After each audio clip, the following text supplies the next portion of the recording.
गए मन्नुवादी लोग सारे देश पे कब्जा जमाए बैठे हुए 75 वर्ष से, सारी देश की सरकारी संस्थानों पर कब्जा जमाए बैठे, सारी राजनीति पर कब्जा जमाए बैठे, सारी मीडिया पर कब्जा जमाए बैठे। यही सनातन धर्म है। हमारे लोगों को गुलाम बना दिया, हमारी नौकरियां छीन रहे हैं, हमारा आरक्षण छीन रहे हैं, नौकरी दे रहे हैं। बाबा साहब का संविधान खत्म कर दिया है। कहाँ मान रहे हैं संविधान को? अब हमें घंटा बजाना नहीं है। आज हमारा आरक्षण छीन रहा है, आज हमारे ऊपर अत्याचार अन्याय हो रहा है। घोड़ी पे बैठने पर हमारे को मार दिया जा रहा है, अंतिम संस्कार हमारा नहीं करने दिया जा रहा। हाथरस की बेटी के साथ क्या हुआ? उनके दोषियों को आज रिहा कर दिया गया। अब हमें शूद्र नहीं बनना। शूद्र किसने बनाया था आपको? किसने बनाया था शूद्र आपको? जो भागवत जी ने कहा कि पंडित जी ने बनाया, और भागवत भी पंडित जी है, तो ब्राह्मण और पंडित जी को अलग अलग कर रहे हैं। देखो कितना मजा। भागवत जी आपकी तो सरकार चल रही है 9 साल से, आप इस ग्रंथ को बदल दीजिए, जो दोहे हैं उनको बदल दीजिए और नया ग्रंथ लिख दीजिए। अखिलेश जी को अब याद आई है जब सत्ता चली गई है? पहले तो वही मन्नुवादी उसके अगल बगल घूमते थे, घर में भी वही बैठे हुए हैं। मैं उनकी बुराई नहीं करता। मैं इस देश के प्रधानमंत्री को कहना चाहता हूं, अगर आपको हिंदू राष्ट्र बनाना और आप ईमानदारी से कहना चाहते हो तो आज रात को 8 बजे आकर आप हिंदू राष्ट्र की घोषणा कर दीजिए। किसकी बात देख रहे हो आप लोग विरोध कर रहे हैं ना, दिक्कत ये है ना यार। विरोध क्यों नहीं करेंगे हम? हमें गुलाम नहीं बनना। हम कर्मयोगी हैं, देशभक्त लोग हैं, हम मूल निवासी हैं देश के। हमने आजादी से पहले मुगलों और अंग्रेजों के खिलाफ लड़ाई लड़कर हमारे पुरखों ने देश को आजाद कराया। ये लोग तो उस समय उनकी गुलामी करते थे, और आज भी देश की अंदर चाहे वो पेट भरने का काम हो, देश की रक्षा का काम हो सीमा पर, चाहे वो वोट की ताकत से राज्य सरकार के अंदर सरकार बनाने का काम है, कौन बनाता है? हिंदू राष्ट्र से ये दिक्कत है कि ये भाईचारा खत्म करने वाला है, आपस में लड़ाई, हिंदू मुसलमान की लड़ाई करने वाले मामला। इसलिए हम लोग चाहते हैं देश में भाईचारा हो, मानवता हो। ऐसा है अखंड भारत के अंदर, यही अखंड भारत है। कोरोना काल के अंदर लाखों आदमी 1-1 हजार किलोमीटर भूखे पेट भाग रहे थे, हैं? भूखे पेट मर रहे थे। ये अखंड भारत बनाने का काम करते हैं। मैं ये पूछना चाहता हूं, जब कोरोना काल के अंदर कहां चले गए थे आप? तो कहीं ना कहीं ये लोग 24 की साधु संतों का सपना पूरा नहीं होने देंगे। देखो साधु संतों का सपना थोड़ी है, सपना तो इस देश के कर्मयोगियों का, जो मूल निवासी है उन लोगों का है सपना, इस देश को आगे ले जाने का। और देश के अंदर हक अधिकार जो हमारा छिन रहा है 75 वर्ष से, उसको हक अधिकार दिलाने के लिए आज हमारे समाज के लोग जागरूक हो चुके हैं और वो रोड पर निकल चुके हैं। आज पूरे देश के अंदर बहुसंख्य समाज आंदोलन की तरफ चल रहा है। तो साधु संतों कसम खा रहे हैं हिंदू राष्ट्र बनाने की, समाधि लेने के लिए तैयार हैं। देखो ऐसा है, आज तक किसी भी साधु ने कोई समाधि नहीं ली। ये जो बागेश्वर बाबा को अब लाया गया, ये 24 की तैयारी है। कहीं ना कहीं हिंदू राष्ट्र में कहना चाहता हूँ, किसकी बात देख रहे हैं? जब इनकी सत्ता है, 9 साल से बैठे हुए हैं, क्या प्रधानमंत्री कोई मुसलमान बनाएगा हिंदू राष्ट्र? मैं कहना चाहता हूँ, सनातन का प्रचार हो रहा है, दुनिया में एक ही देश है बचा हुआ सनातन। अरे यही सनातन है। 10 जो फीसदी लोग हैं मन्नुवादी लोग, सारे देश पे कब्जा जमाए बैठे हुए 75 वर्ष से, सारी देश की सरकारी संस्थानों पर कब्जा जमाए बैठे, सारी राजनीति पर कब्जा जमाए बैठे, सारी मीडिया पर कब्जा जमाए बैठे। यही सनातन धर्म है, यही मानवता है। वो सर काबिल है, वो पढ़े लिखे लोग। कौन कहता काबिल है? आप जो है यूपीएससी के अंदर कोई भी किसी भी साल का रिजल्ट देख लीजिए, रिटर्न के अंदर ओबीसी, एसटी, एसटी, ओबीसी और माइनॉरिटी के लोग नंबर 1 पर आते हैं। लेकिन जैसे इंटरव्यू व्यवस्था में जाते हैं, उसी समय पे वही मन्नुवादी के लोग बैठे होते हैं। जो हमारा मेरिट में होता है उसको मेरिट से नीचे निकालकर उसी 10% को मेरिट मिलाकर उसको आईएएस बनाने का काम करते हैं। ये सरकार कहती है सबका साथ, सबका विकास, सबका विश्वास। मैं कहना चाहता हूँ, इस अमृत काल के अंदर 10 का साथ और 90 का विनाश करने का आप काम कर रहे हो। कौन मलाई काट रहा है देश के अंदर? कौन देश को बेच कर रहा है इस टाइम? कौन देश को लूट के भाग रहा है? कहाँ 28 बैंक से 12 हो गए, कहाँ 8 आने के लिए कहाँ है? कोई भी बहुसंख्य समाज का एक भी देश लूटने में नहीं है, एक भी देश से भागने में नहीं है। वो हमेशा इस देश के लिए लड़े हैं, इस देश को बचाने के लिए। हम अडानी का विरोध कर रहे हो आप लोग? मैं अडानी का बिल्कुल विरोध करता हूँ। 14 से पहले अडानी कहाँ था? आज 14 से लेकर अब 23 के अंदर आज अडानी इस देश का नंबर 1 नहीं, पूरे वर्ल्ड में 6-7वें नंबर पर आ गया था, आज 21वें नंबर पर आ गया। किसने बना दिया एकदम से? राष्ट्रवादी उद्योगपति है वो, राष्ट्रवादी उद्योग। वो राष्ट्रव्यापी नहीं, वो राष्ट्रद्रोही आदमी है। उसने सारी देश की सरकारी संस्थानों को जो है अपने अंडर लेकर हमारे लोगों को गुलाम बना दिया, हमारी नौकरियां छीन रहे हैं, हमारा आरक्षण छीन रहे हैं, नौकरी दे रहे हैं, बाबा साहब का संविधान खत्म कर दिया है।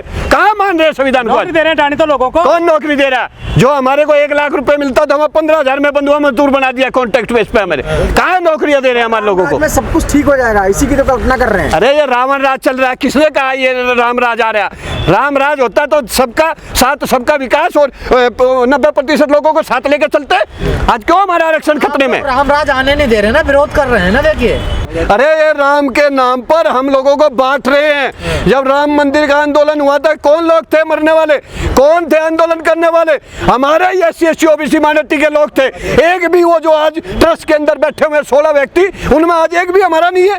तो क्यों? मंदिर बनना ना आपके लिए, आप अरे भाई मंदिर नहीं, हमें अब शिक्षा का मंदिर चाहिए। हमें अब लोकसभा, राज्यसभा और बड़ी IPS डॉक्टर इंजीनियर की तरफ चलना है। अब हमें घंटा बजाना नहीं है।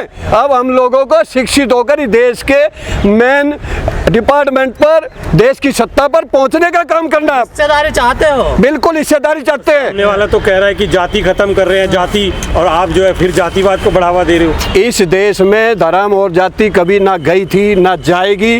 हमारे महापुरुष चाहे बाबा साहब रहे, परियार जी रहे, महात्मा ज्योतिबाई फुले रहे, बाबू जगदेव प्रसाद कुशवाहा रहे, लल्लू यादव रहे, उन्होंने बहुत प्रयास किया। आज हमारे में 75 साल में कोई उन जैसा आज एक भी पैदा नहीं हो पाया, कोई वैसा प्रयास नहीं कर पाया। मैं ये कहना चाहता हूं जब हमारे महापुरुष नहीं खत्म कर पाए तो आज भी जाति और धर्म कभी खत्म नहीं होगा। इसलिए आज हम लोगों के बहुसंख्य समाज के लोगों को क्या लड़ाई लड़नी चाहिए? हमें संविधान बचाने की लड़ाई लड़नी चाहिए। जो बाबा साहब ने वोट की ताकत दी थी, जो EVM ने खत्म कर दिया गया, जो आज हमारी EVM के द्वारा वोट की ताकत खत्म कर दी गई है। आज हमारा आरक्षण छिन रहा है, आज हमारे ऊपर अत्याचार अन्याय हो रहा है। घोड़ी पे बैठने पर हमारे को मार दिया जा रहा है, अंतिम संस्कार हमारा नहीं करने दिया जा रहा। हाथरस की बेटी के साथ क्या हुआ? उनके दोषियों को आज रिहा कर दिया गया। कहीं ना कहीं इस देश के अंदर 10% के मनुवादी लोगों की सरकार चल रही है और वो हम लोगों के 90% लोग। प्रधानमंत्री पिछड़े हैं, आप मनुवादी बता रहे हैं। अरे भाई वो मुख्यमंत्री रहते हुए उनको पता है कि OBC 75 करोड़ इस देश में, हर व्यक्ति दूसरा व्यक्ति OBC है। उन्होंने उसको डालकर OBC के अंदर और फिर OBC को बेवकूफ बनाया 14 के अंदर।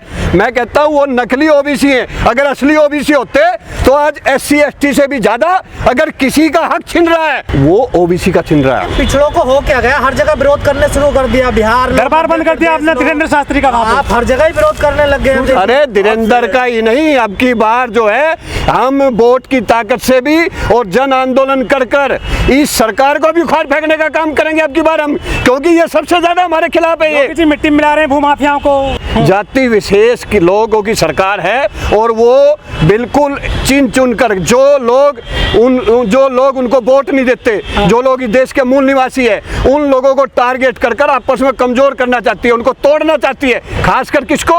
उत्तर प्रदेश में यादव को, मुसलमान को। क्यों? क्योंकि वो एक पार्टी विशेष नहीं, वो देश के लिए लड़ता है। इसलिए उनको पता है ये कभी हमारे साथ नहीं आएंगे, इसलिए इनको ऐसा टारगेट करो कि इनके लोग बच जाएं। 24 तक राशन तो मिल रहा है ना मुफ्त? अरे वो राशन कहाँ से दे रहा है? मुफ्त हमारा ही, हमने ही तो उगाया। कौन उगाता है इस देश के अंदर? किसान कौन है? किसान मूल निवासी है, हमारे लोग हैं 90% लोग। जब संख्या हमारी है, चुनाव हार जाओगे फिर कहोगे EVM में गड़बड़ है। हाँ तो EVM में गड़बड़ क्यों नहीं? कौन कहता है EVM में गड़बड़ नहीं है?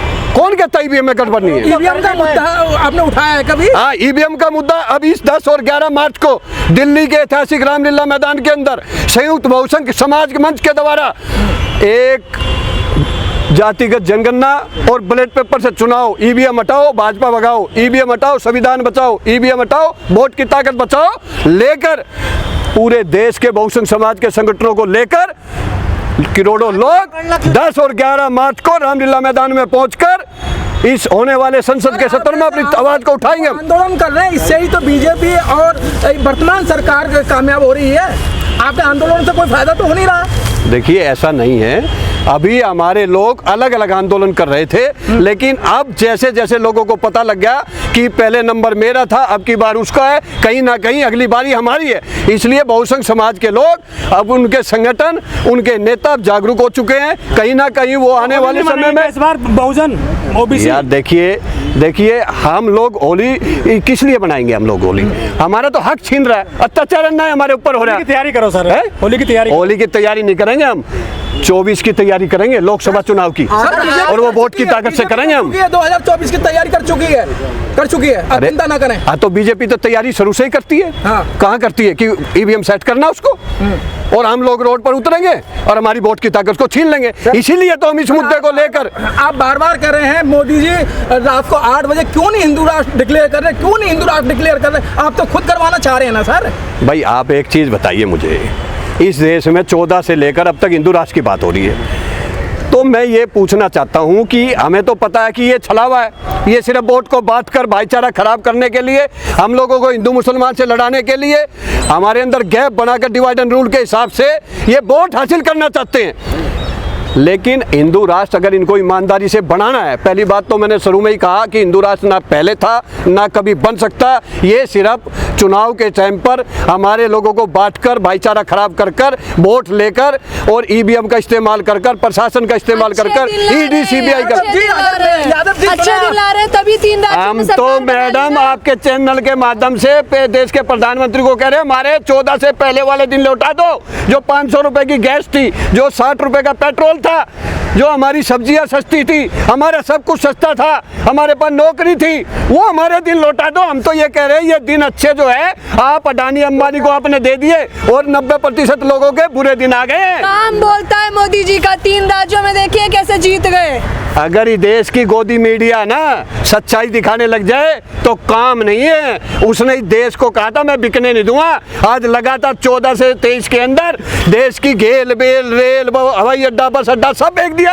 क्या कर रहा है ये इसलिए कर रहा है कि बहुसंख्य समाज के लोग अब पढ़ लिख कर doctor engineer IPS MLA MP बन रहे हैं, तो उनको लगता है कि कुछ समय बाद ये लोग हिस्सेदारी मांगेंगे, ये हमारे साथ बैठेंगे, इसलिए प्राइवेटाइजेशन कर कर हमारे आरक्षण को खत्म करना चाहते हैं। कहने से सभी समस्याएं सॉल्व हो जाएंगी क्या? शूद्र जो आजकल तब देखिए ऐसा है, जो भी शूद्र की बात करता है मैं उसका समर्थन नहीं करता। अब हमें शूद्र नहीं बनना। शूद्र किसने बनाया था आपको? किसने बनाया था शूद्र आपको? जो भागवत जी ने कहा कि पंडित जी ने बनाया, और भागवत भी पंडित जी है, तो ब्राह्मण और पंडित जी को अलग अलग कर रहे हैं। देखो कितना मजा, ये आरएसएस का मुखिया है। कहीं ना कहीं आज का भी उनका बयान है कि कुछ जो है पंडितों ने इतिहास के अंदर गलत चीजें लिखकर ग्रंथ में हमारे लोगों को गुमराह किया। अरे भागवत जी आपकी तो सरकार चल रही है 9 साल से, आप इस ग्रंथ को बदल दीजिए, जो दोहे हैं उनको बदल दीजिए और नया ग्रंथ लिख दीजिए जिसके अंदर हमारा ये है कि इसमें हमारे खिलाफ लिखा हुआ। हम ये कहते हैं कि उसमें आप बदल कर हमारे पक्ष में नहीं, आप असली ग्रंथ लिख दीजिए अगर है तो। अगर अखिलेश जी भी तो विधानसभा में चला रहे शूद्र। अरे अखिलेश जी को अब याद आई है जब सत्ता चली गई है? पहले तो वही मन्नुवादी उसके अगल बगल घूमते थे, घर में भी वही बैठे हुए हैं। मैं उनकी बुराई नहीं करता, लेकिन मुझे ये सच्चाई कहने में कोई हर्ज नहीं है कि आज शूद्र कहने से काम नहीं चलेगा।